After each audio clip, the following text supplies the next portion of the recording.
بسم اللہ الرحمن الرحیم۔ السلام علیکم معزز طلبہ کرام، آپ سب کیسے ہیں؟ آج ہم نور الانوار کے سبق نمبر 30 کو پڑھیں گے۔ آج کے ہمارے سبق کا عنوان ہے خاص کی تعریف میں لفظ ذکر کرنے کی وجہ۔ آج کے ہمارے سبق کی عبارت وَإِنَّمَا ذُكِرَ اللَّفْظُ ہا ہونا سے شروع ہوتی ہے۔ آئیے سب سے پہلے عبارت پڑھ کے اس کا ترجمہ کرتے ہیں، اس کے بعد باقاعدہ سبق کی وضاحت کی طرف بڑھتے ہیں۔ مصنف علیہ رحمہ لکھتے ہیں وَإِنَّمَا ذُكِرَ اللَّفْظُ ہا ہونا دون النظم، اور بہرحال یہاں پر لفظ ذکر کیا گیا، نہ کہ لفظ نظم ذکر کیا گیا۔ جرین علی الاصل، اصل پر چلتے ہوئے، اصل پر جاری رہتے ہوئے۔ وَلِأَنَّ الظَّاهِرَ أَنَّ هَذِهِ الْأَقْسَامَ لَيْسَتْ مُخْتَصَّةً بِالْكِتَابِ بل یجری فی جمیع کلمات العرب، اور اس لیے بھی کہ بے شک ظاہر یہی ہے کہ یہ جو اقسام ہیں یہ کتاب اللہ کے ساتھ خاص نہیں ہیں، بلکہ یہ اقسام عرب کے کلمات میں، یعنی عرب کے تمام کلمات میں جاری ہوتی ہیں۔ وَإِنَّمَا ذُكِرَ النَّظْمُ فِي التَّقْسِيمَاتِ، بہرحال جو لفظ نظم ہے تقسیمات میں وہ ذکر کیا گیا، وہاں لفظ ذکر نہ کیا گیا۔ رعایتاً للادب، ادب کی رعایت کرتے ہوئے۔ لأن النظم فی الاصل جمع اللؤلؤ فی السلک بخلاف اللفظ فإنہ فی اللغت الرمی، اس لیے کہ بے شک لفظ نظم کا اصل میں لغت میں جو معنی ہے وہ موتیوں کو لڑی میں پرونا، جمع کرنا ہے، بخلاف لفظ کے کہ بے شک لغت میں اس کا معنی پھینکنا ہے۔ وَأَمَّا ذُكِرَ كَلِمَةُ كُلٍّ فَإِنَّهُ وَإِنْ كَانَ مُسْتَنْكِرًا فِي التَّعْرِيفَاتِ فِي اصطلاح المنطق، وَلَكِنَّ الْقَصْدَ هَاهُنَا لِبَيَانِ الاضطراد والضبط، وَهُوَ إِنَّمَا يَحْصُلُ بِلَفْظِ كُلٍّ، اور بہرحال کلمہ کل کو ذکر کیا گیا، پس بے شک اگرچہ تعریفات میں، یعنی منطقی اصطلاح میں تعریفات میں کلمہ کل کا آنا یہ برا ہے، اس کو ناپسند کیا گیا ہے، لیکن یہاں پر اس کو لانے کا ارادہ وہ تعریف کو جامع اور معنی بنانا تھا، اور وہ تعریف کا جامع اور معنی ہونا یہ حاصل ہوتا ہے لفظ کل کے ساتھ۔ جی طلبہ کرام، یہ ہمارے آج کے سبق کی عبارت اور اس کا ترجمہ تھا جو آپ کے سامنے پیش کیا گیا۔ اس عبارت میں در حقیقت دو اعتراضات ہیں اور ان کے جوابات ذکر کیے گئے ہیں۔ دو اعتراضات میں سے ایک اعتراض کا تعلق کچھ پہلے سے ہے، یعنی کچھ اسباق پیچھے ہم نے جب تقسیمات کی بات کی تھی اور قرآن کی تعریف، کتاب اللہ کی تعریف کی بات کی تھی، اس کے اوصاف بیان کیے تھے کہ کتاب اللہ کس کو بولتے ہیں، جو اس مطلوب ہو نہ ہو، اور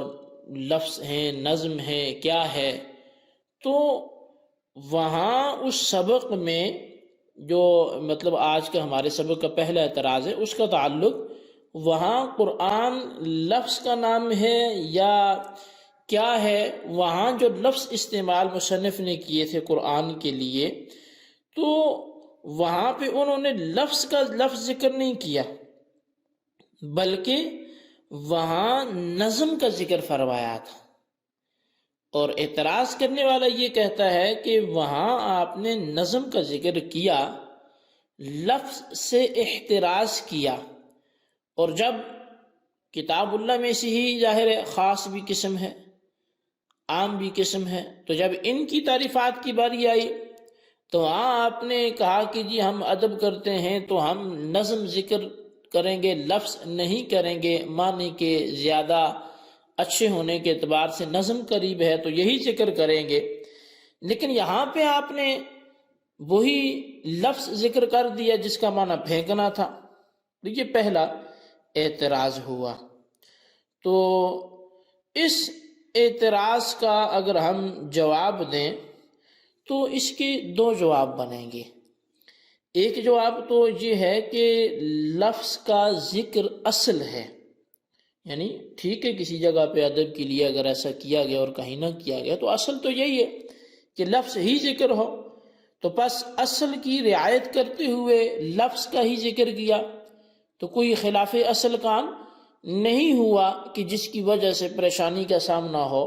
تو اصل پہ عمل کرتے ہوئے لفظ ذکر کیا، نظم ذکر نہیں کیا۔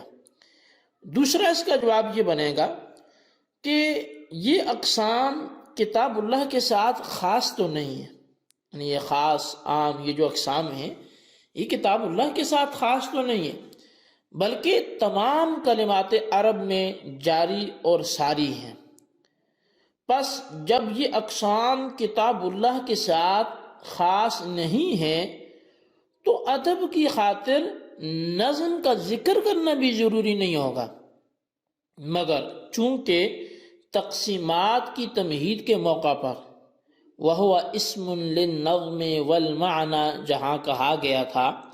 کہ یہ قرآن جو ہے یہ نظم اور معنی دونوں کا نام ہے، وہاں لفظ نہیں بولا تھا،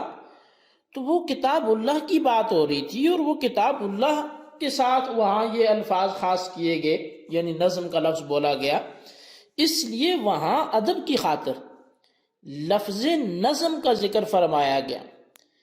کیونکہ لغت میں جو نظم کے معنی ہیں وہ ہیں لڑی میں موتی پرونا،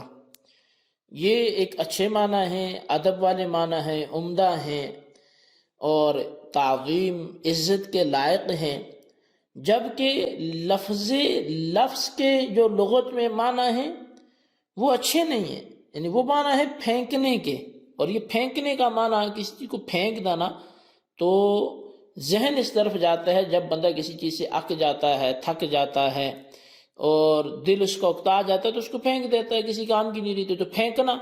اب یہ مناسب معنی نہیں ہے۔ قرآن کی نظم کے لیے پھینکنے کا معنی کرنا یہ مناسب نہیں لگ رہا کہ وہاں یہ الفاظ بولے جائیں، تو چونکہ وہاں پر بات کتاب اللہ ہی کی ہو رہی تھی اس لیے وہاں وَهُوَ اسْمٌ لِلنَّظْمِ وَالْمَعْنَى کہنا وہ موافق ادب تھا، وہ رعایت ادب تھی، لیکن یہاں پر چونکہ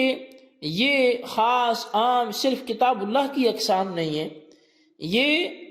اہل عرب کے تمام کلاموں میں یہ چیز جاری ہو سکتی ہے اور جاری و ساری ہے، تو اس لیے یہاں پر اگر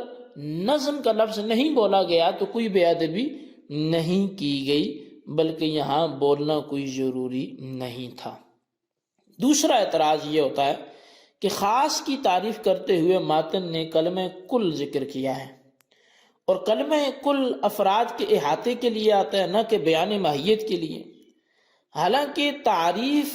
ماہیت کے ذریعے کی جاتی ہے نہ کہ افراد کے ذریعے، پس مقام تعریف میں کلمہ کل کا ذکر کرنا کسی طرح بھی درست نہیں ہے۔